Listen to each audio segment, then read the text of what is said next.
1967 waxaana waraystay wariye markaasi ka tirsanaa BBC-da oo la oran jiray Ronald Robson waxaana su'aashiisii ahayd Your Excellency, your success in winning support for the Somalia-Kenya agreement has been hailed as one of the political feats of the year in Africa. What would you say was the most difficult part of its accomplishment? wuxuu yidhi mudane guusha aad ku guulaysatay taageero inaad u hesho heshiis dhex mara Soomaaliya iyo Kenya waxaa si cad loogu ammaanay inay ka mid tahay guulaha siyaasadeed ee ugu waaweyn ee Afrika sanadkan ay gaadhay maxaad ku tilmaami kartaa qaybta idinku adkayd si heshiiskaasi ay u gaadhaan maxamed xaaji ibraahim cigaal oo su'aashaasi ka jawaabay kagana jawaabay af Ingiriisi iyo af Soomaaliba waxa uu yidhi The memorandum of understanding agreed upon at Arusha between Somalia and Kenya provides only for the basis for both countries under the mediation of Zambia to get together over the conference table in order to try and find just solutions to the problems between Kenya and Somalia. I would like to emphasize that so far, apart from resolving minor differences, there has been no discussion as yet on major issues. Memorandum kii Arusha la iskaga afgartay Kenya iyo Soomaaliya iskaga afgartay wuxuuna ahaa asaaskii ama gogoldhigii oo u gogoldhig ahaa wada hadalkii labada wadan iyo Zambia oo u garsoori ay ku ballameen inay nabad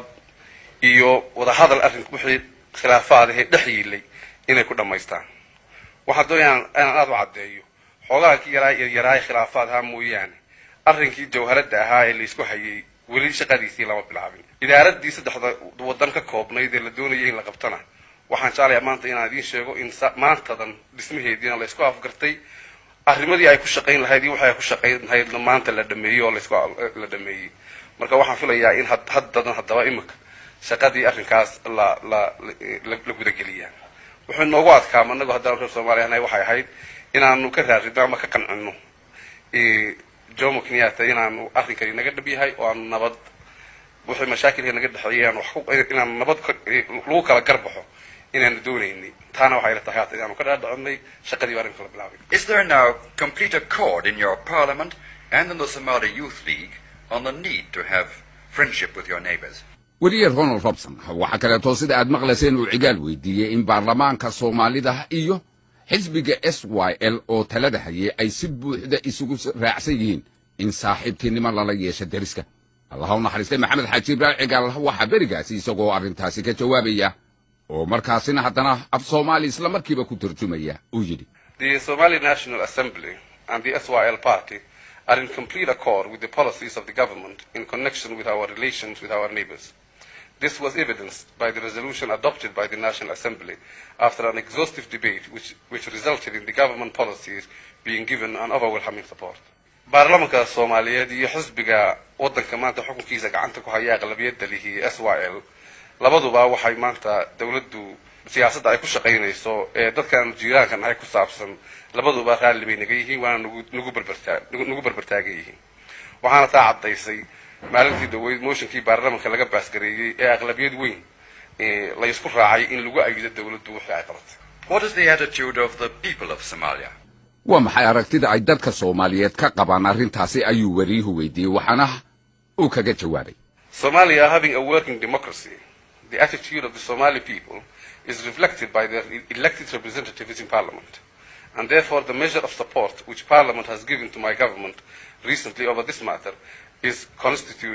constitutes a mandate from the people. dalka Soomaaliyeed iyo dadka Soomaaliyeed waxa weeye dad dimuqraadiyad ku dhaqma oo dhaqankooda iyo noloshooda ay ku xiran ay tahay marka raqabada shacbiga Soomaaliyeed waxay tahay waxa had iyo jeer muraayad ah oo ay ka muuqataa dadka ay doorteen ee baarlamaanka ku jira kolba waxay baarlamaanka taayid ama maxay hayday diidmo waxay kolba ka cadeeyay halkaas raqabada shacbiga Soomaaliyeed ay la socotaan marka baarlamaanku maanta daweyd taayidii uu dawladdeeda siiyay waxay ahayd taayid shacbiga Soomaaliyeed ka socota laakiin taayidda wuxuu lagu siiyay waxay ahayd oo si cad waliba loo cadeeyo lagu siiyay waxay ahayd wanaaga iyo walaalnimada aanu doonayno in mid nala garaysay nala aqoonsan yahay oo dadka aanu ka doonaynay maanta jaarkeennii iyaguna intooda ay gacanta soo fidinayaan oo ay walaalnimada iyo wanaaga ku nagu la dhibgalay nala doonayay inay yihiin ayay ahayd lagu siiyay intii iminka dowladdeydani ay xukunka qabatay waxaanu aad iyo aad intii itaalka ayaanu isaga dhowray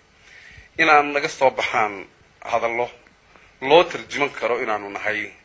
dal aanay lahayn oo ku duulaana inay naga soo baxaan waxaasaan la isdiidsin karin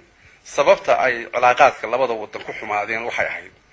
ta'yiidda dowladda soomaaliyeed ee had iyo jeer ayidsan tahay dadkaas reer NFD raqbadooda ah inay helaan xaqa taqliil masiir inay helaan waxa marka anaga diiladaydu maanta tahay guddidaas saddexda qolo ka dhisan ee maanta la dhisay inay u guntato arrinkaas oo ay iyadu noqoto tii lagu gaadho sidii loogu heli lahaa xal dadkoo dhan raalli geliya oo lagu gaadho maxay ahayd heshiis wanaagsan lagaga gaadho arrinkaa sidii mudakaradii ka soo baxday caruusho ka soo baxday ay ku qorray barnaamijkiina maanta intaas ayuu ku dhan yahay tan iyo kulantideena dambe sida iyo nabadgelyo